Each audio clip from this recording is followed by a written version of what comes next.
welcome back. Canon English content-ийн маань 8 дахь дугаар эхлэхэд бэлэн болоод байна. Энэ удаагийн дугаар дээр бүгдээрээ дэлхийн хамгийн шилдэг телевизийн цувралуудын нэг болох Breaking Bad Canon-ы 1-р бүлгийн 1-р ангийн хэсэгчлэн үзэж, амьдрал хэрэгтэй харилцан ярианд түгээмэл ашиглагддаг өгүүлбэрүүдийг болон шинэ үгсийг бичиж тэмдэглэж авцгаая. Өмнөх дугаар дээр past continuous tense буюу өнгөрсөн дүргэлжиж байсан цагийн хэрэглэх тохиолдлууд, хувирах хэлбэр болон илэрхийлэх утгыг үзсэн бол энэ удаагийн дугаар дээр past perfect tense буюу төгс өнгөрсөн цагийг үзэх болно. Мөн төгсгөлд нь би та бүхэндээ top 10 words for injuries буюу бэртэл тэмдэлтэй холбоотой top 10 үг хэлхийг зааж өгөх болно. Та бүхэн бидэнд урам хайрлаад энэхүү сүгийг маань subscribe хийгээрэй. За ингээд хичээлд орцгоё. Skyler, you are the love of my life. I hope you know that. You are the love of my life. Чи бол миний амьдралын цор ганц хайр. I hope you know that. Чи үүнийг мэдэж байгаа байх гэж найдаж байна. What time do you think you'll be home? Same time. I don't want him dicking you around tonight. You get paid till 5, you work till 5, no later. What time do you think you'll be home? Чи хэдэн цагт гэртээ ирнэ гэж бодож байна? I don't want him dicking you around tonight. Өнөө орой тэр чамд хүндрэл учруулахыг би хүсэхгүй байна. Энэ өгүүлбэрээс бүгдээрээ dick around гэсэн phrasal verb-ийг сурч авцгаая. За энэ ямар утгатай хэл зүйл үг вэ гэвэл хин нэгэн танд хүндрэл чирэгдэл учруулах, хийж буй зүйлийг танд төвөгтэй болгох, эсвэл хин нэгэн таныг шоглох, дохуурхах гэсэн утгыг илэрхийлдэг. Хэрвээ dick around гэдгийн дунд me, you, them, us гэх мэт ямар нэгэн өгүүлэгдэхүүн эзэн бий ороогүй тохиолдолд маш хэрэгцээг үзүүлж цаг зав өрн таран хийж байгаа гэсэн өөр утгыг илэрхийлдэг болохыг анхаараарай. You get paid till 5, you work till 5. Чи 5 цаг хүртэл цалин бодуулж авдаг, тиймээс 5 цаг хүртэл л ажиллана. So, how's it feel to be old? How does it feel to be a smartass? Good. So, how does it feel to be old? Тэгээд хөгшин болоход ямархуу мэдрэмж төрж байна да. Энэ өгүүлбэрээс old гэсэн шинэ үгийг суръя. Old, хөгшин, өтөлсөн, хуучин, хуучирсан. How does it feel to be smart ass? Ухаантай золиг болоход ямар мэдрэмж төрж байна? Chemistry. It is the study of what? Anyone? Chemistry. Хим, химийн ухаан, хувилхан ухаан. It is the study of what? Энэ юг судалдаг судлагдах юм билээ? Well, technically, chemistry is the study of matter. But I prefer to see it as the study of change. Now, just think about this. Well, technically, chemistry is the study of matter. Тэгэхээр үндсэндээ хим гэдэг бол бодисын судлал. Эндээс бүгдээрээ technically гэсэн шинэ үгийг бичиж тэмдэглэж авъя. Technically, үндсэндээ, ерөнхийдөө, техникийн хувьд үнэн зөв. But I prefer to see it as the study of change. Гэхдээ би үүнийг хувирах шилжилт, өөрчлөлтийн судлал гэж харахыг илүүд үздэг. Энэ өгүүлбэрээс prefer гэсэн шинэ үгийг суръя. Prefer, илүүд үзэх, илүү дуртай, эрхэмлэн дээдлэх. Just think about this. Үүнийг зүгээр л нэг бодоод үзтээ. He's not coming. He said he quit. I'm gonna run the register. No. We talked about this. I'm short-handed, Walter. What am I to do? He's not coming. He says he quits. Тэр ирэхгүй, тэр ажлаас гарлаа гэж хэллээ. Энэ өгүүлбэрээс quit гэсэн шинэ үгийг сурцгаая. Quit, ажлаасаа гарах, аливаа юмыг орхих, хаях. I'm gonna run the register. Би бүртгэл дээр ажиллая. We talk about this. Хоёулаа энэ талаар ярилцсан. I'm short-handed, Walter. Надад ажиллах хүн хүч дутаад байна, Walter. What am I to do? Би юу хийх ёстой юм бэ? You understood what I've just said to you. Yes. Lung cancer. Inoperable. You understood what I've just said to you. Танд сая юу гэж хэлснийг ойлгосон уу? Lung cancer, inoperable. Уушигны хор тавдар мис засал хийх боломжгүй. Oh, listen, I didn't wake you, did I? Oh, good. Oh, no, nothing's wrong. I just, I've been thinking about that offer, that ride-along. I didn't wake you, did I? Би чамайг сэрээгээгүй биз дээ. Nothing's wrong. Юу ч болоогүй. I've been thinking about that offer of that ride along. Би нөгөө хамт явж ажлыг чинь сонирхох саналыг бодсоор л байна. So how goes the novel? It's not a novel, actually, which I have. You're not writing a novel? You told me you were. No, short stories. I said. So, how goes the novel? Тэгээд Арман чи ямар хуу явж байна да? You are writing not a novel. You told me you were. Чи роман бичихгүй байгаа юм уу? Чи ууланд бичиж байгаа л гэж надад хэлсэн дээ. No, short stories. Үгүй ээ, богино өгүүлэлгүүд. Those really didn't sell.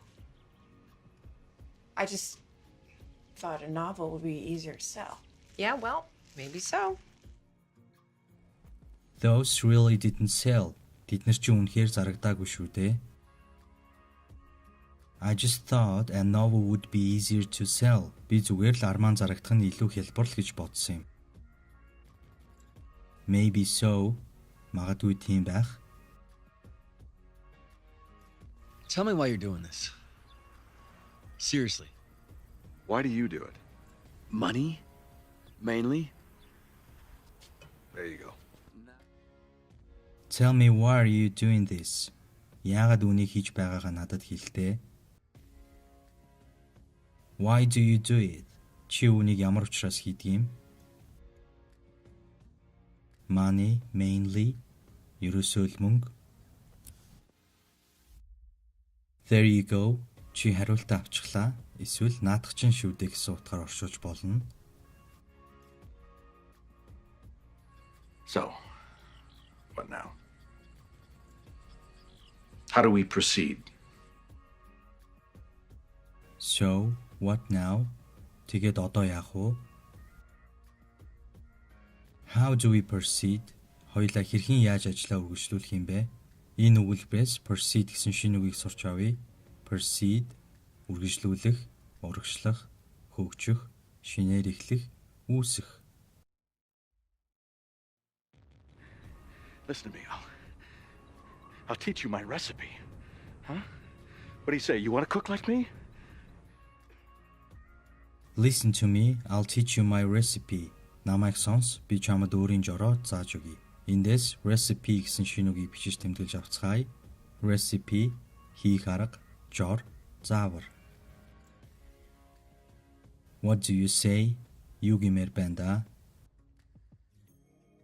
You wanna cook like me? Чи над шиг хийж сурмаар байна уу? За энэ хүү бүгдээрээ Breaking Bad киноны 1-р бүлгийн 1-р ангийг үзэж амьдрал түгээмэл хэрэглэгддэг 37 өгүүлбэрийг бичиж тэмдэглэж авлаа. Одоо бүгдээрээ дараагийн хэсэг болох 4-ийн хичээлдээ орцгоё. Өнөөдрийн дугаарт Past Perfect Tense буюу төгс өнгөрсөн цагийн хэрэглэх тохиолдлууд, хувирах хэлбэр болон илэрхийлэх утгыг үзэх болно. Эхлээд бүгдээрээ Past Perfect цагийн хэрэглэх тохиолдлууд буюу ямар үед ашигладаг болохыг нь сурцгаая. Нэгдүгээрт completed action before another action in the past буюу өнгөрсөн цагт болсон ямар нэгэн үйл явдлын өмнө бүрэн дүрэнд дууссан өөр нэг үйл явдлын талаар өгүүлэхдээ энэхүү цагийг ашиглаж болно. Бүгдээрээ жишээ өгүүлбэрүүдээ харцгаая. I didn't have any money because I had lost my wallet. Надад ямар ч мөнгө байгаагүй. Учир нь би төрөвчөө хайчихсан байсан. Tony knew Istanbul so well because he had visited the city several times. Tony Istanbulыг маш сайн мэдэж байсан. Яагаад гэвэл тэр Истанбул хотод хэд хэдэн удаа очиод үзчихсэн байсан. Хоёрдугаарт duration before something in the past буюу өнгөрсөнд болсон ямар нэгэн үйл явдлын өмнө нь болсон зүйлийн цаг хугацааг нь тодорхойлон ярихдаа ашиглаж болно. Жишээ өгүүлбэрүүдээ харцгаая. We had the car for 10 years before it broke down. Бид нар энэ машин эвдэрхээс өмнө 10 гаруй жил унаж хэргэлчихсэн байсан.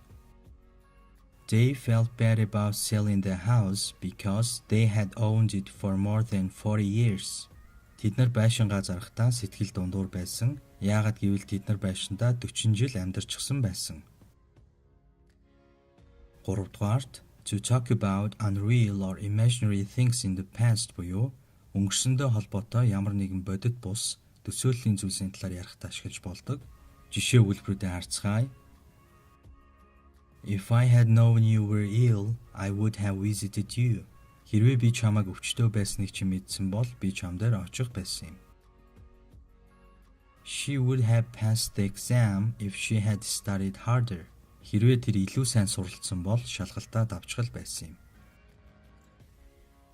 Одоо бүгдээрээ past perfect цагийн хувирах хэлбэрийн талаар үздэцгээе. Ерөнхийдөө энэ цаг нь жигсэн байсан гэсэн утгаар илэрхийлэгддэг. Эхлээд positive буюу бацдах хэлбэрийг харъя. Subject буюу эзэн бий. Have үйл үгийн үйлдэл нэрийн өнгөрсөн цагийн хувирал болох had. Verb буюу үйл үг. Past participle буюу үйлдэл нэрийн өнгөрсөн цагийн хувирлаараа орно. Object буюу тусагдах. Бүгдээрээ жишээ болгож ask буюу асуух гэсэн үйл үгийг авцгаая. I had asked. He had asked. She had asked. It had asked. You had asked. We had asked. They had asked. Ингээд жишээ өгүүлбэрүүдийг авч үзье. She understood the movie because she had read the book. Тэр номыг нь уншчихсан байсан учраас л киног нь ойлгосон. I had seen a bear before I moved to Alaska. Би Аляск руу нүүж очихоос өмнө баавгай харчихсан байсан. We stayed up all night because we had received bad news. Бид нар таагүй мэдээг хүлээж авчихсан болохоор тэр шөнө огтхон ч унтаж чадсангүй. John had gone out when I arrived in the office. Намайг офис дээр ирэхэд John явчихсан байсан. Одоо бүгдээрээ negative буюу үгүйсгэх хэлбэрийг харъя. Үгүйсгэх хэлбэр үүсгэхийн тулд had туслах үйл үгийн араас not орно. Гол үйл үг past participle хэлбэрээр орно. I hadn't asked. He hadn't asked. She hadn't asked. It hadn't asked. You hadn't asked. We hadn't asked. They hadn't asked. За бүгдээрээ өмнөх жишээ өгүүлбэрүүдийг үгүйсгэх хэлбэрт оруулж харцгаая. She didn't understand the movie because she hadn't read the book.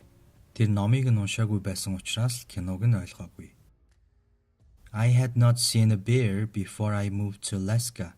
Би Аляск руу нүүж очихоос өмнө баавгай хараагүй байсан. We slept all night because we hadn't received bad news. Бид нар таагүй мэдээг хүлээж аваагүй байсан болохоор тэр шөнө унтаж чадсан. John hadn't gone out when I arrived in the office. Намайг оффист ирэхэд John яваагүй байсан.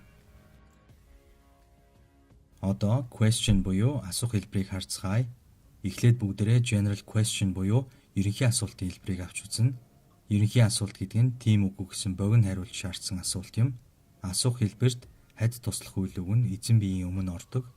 Гол үйл үг past participle хэлбэрээр орно. Had I asked? Had he asked? Had she asked? Had it asked? Had you asked? Had we asked? Had they asked? Жишээ өгүүлбэрүүдээ харцгаая. Had she read the book before she understood the movie? Тэр киног ойлгохоос өмнө номыг нь уншчихсан байсан уу? Хариулахдаа богино хэлбэрээр хариулна. Yes, she had. Тийм ээ, тэр уншчихсан байсан. Эсвэл no, she hadn't. Үгүй ээ, тэр уншаагүй байсан. Had you seen a bear before you moved to Alaska? Чи Аляск руу нүүж очихоос өмнө баавгай харчихсан байсан уу? Yes, I had. Тийм ээ, би харчихсан байсан. Эсвэл no, I hadn't. Үгүй ээ, би хараагүй байсан. Одоо бүгдээрээ special question буюу тусгай асуултын хэлбэрийг авч үзье. Тусгай асуулт нь дэлгэрэнгүй мэдээлэл шаардсан асуулт. Special question дээр WH нийлэмжээр эхэлсэн асуух үгнүүдийг ашигладагаараа онцлог. WH нийлэмжээр эхэлсэн асуух үгнүүдийн талаар өмнөх хичээлдэр дэлгэрэнгүй үзсэн тул дахин давтаж заах шаардлагагүй гэж бодож байна. Тусгай асуулт нь хад туслах үйл үгийн өмнө ордог. Ингээд бүгдээрээ жишээ өгүүлбэрүүдээ авч үзье. What time had they received bad news? Тэд нэр хитэн цагт таагүй мэдээг хүлээгээд авчихсан байсан юм бэ? They had received bad news about 2 AM. Тэд нар шөнийн 2 цагт таагүй мэдээ хүлээж авчихсан байсан. When exactly had John gone out before I arrived? Намайг ирэхээс өмнө John яг хизээ гараад явчихсан юм бэ? John had gone out exactly 30 minutes ago. John яг 30 минутын өмнө гараад явчихсан. За ийхүү бүгдээрээ past perfect tense буюу төгс өнгөрсөн цагийн тухай үзлээ. Асууж тодруулах зүйл байвал комент хэсэгт бичээрэй. Ерөнхийдөө энэхүү цагийн хувьд анхаарах чухал зүйлс нь гэвэл эзэн бие хайд туслах үйл өгтөд хоршиж ордог. Гол үйл үг PP2 буюу үйлдэлний өнгөрсөн цагийн хэлбэрээр орох ёстой. Мөн та бүхэн хэрэглэх 3 тохиолдлуудыг сайдар өөрийн болохоор өнөөдөр үзсэн 4 хичээлээ баттахын тулд та бүхэн Google-с past perfect tense exercises гэж хайгаад дасгал ажлын тест бүглөөрэй. Одоо бүгдээрээ сүүлийн хэсэгтээ орцгоё. Энэ удаа би та бүхэндээ top 10 words for injuries буюу бэртэл гэмтэлтэй холбоотой топ 10 үг хэллэгийг зааж өгөх болно. Эхний үг break or fracture. Энэ хоёр үг хоёулаа яс сугарах гэсэн утгыг илэрхийлнэ. Жишээ өгүүлбэрээ харъя. I broke my wrist when I fell snowboarding. Би snowboard унаж байхдаа бугуугаа хугалчихсан. Хоёр дахь үг sprain. Энэ үг нь булгалах, булгарах гэсэн утгыг илэрхийлдэг. Жишээ өгүүлбэрээ харъя. He sprained his ankle at the basketball game last week. Тэр өнгөрсөн 7 хоногт сагсан бөмбөгийн тоглолтын дээр шагаагаа булгалчихсан. Гурав дахь үг bruise, цус хуралд, хөхрөлт гэсэн утгыг илэрхийлнэ. Жишээ өгүүлбэрээ харцгаая. I bruised my arm when I ran into the door. Би хаалгаар гүйж орохдоо гараа зохиод хөхрүүлчихсэн. Дөрөв дахь үг cut, зүсэх, таслах, тайрах гэсэн утгыг илэрхийлдэг. Жишээ өгүүлбэрээ харъя. Be careful not to cut yourself when using a knife. Хутга ашиглахдаа өөрийгөө зүсгээс болгоомжлоорой. Тав дахь үг wound, шарах гэсэн утгыг илэрхийлнэ. Жишээ өгүүлбэрээ бүгдээрээ харцгаая. Don't touch open wound. Нэгтчихсэн шарханд бүүхүр. 6 дахь үг injure, бэртэл, гэмтэл гэсэн утгыг илэрхийлнэ. Жишээ өгүүлбэрээ харъя. She injured her shoulder this morning. Тэр өнөө өглөө мөрөө гэмтээчихсэн. 7 дахь үг tear. Энэ үг нь булчин шүрмэс тасрах гэсэн утгыг илэрхийлдэг. Tear буюу нулимс гэсэн үгнээс дуудлахын хувьд өөр болохыг нь анзаараарай. Tear. Жишээ өгүүлбэрээ харъя. Tearing a muscle is painful. Булчин шүрмэс тасрах нь маш өвчтөй. 8 дахь үг pull. Энэ үг нь булчингийн суналт гэсэн утгыг илэрхийлдэг. Жишээ өгүүлбэрээ харцгаая. I think I pulled a muscle. Миний булчин сунчглаа гэж бодож байна. 9 дахь үг dislocate. Үе мөч мултрах гэсэн утгыг илэрхийлдэг. Жишээ өгүүлбэрээ харъя. He dislocated his shoulder tonight. Тэр өнөө орой мөрөө мулталчихсан. 10 дахь үг hurt. Өвдөх гэсэн утгыг илэрхийлнэ. Бүгдээрээ жишээ өгүүлбэрээ харъя. Tell me where it hurts. Хаана өвдөж байгаагаа надад хэлдэ. За ингээд миний бэлтгэсэн кино English content-ийн 8 дахь дугаар та бүхэндээ өрлөө. Subscribe дарахаа бүү мартаарай. Дараагийн дугаараар уулзалтлаа. Түр баяртай.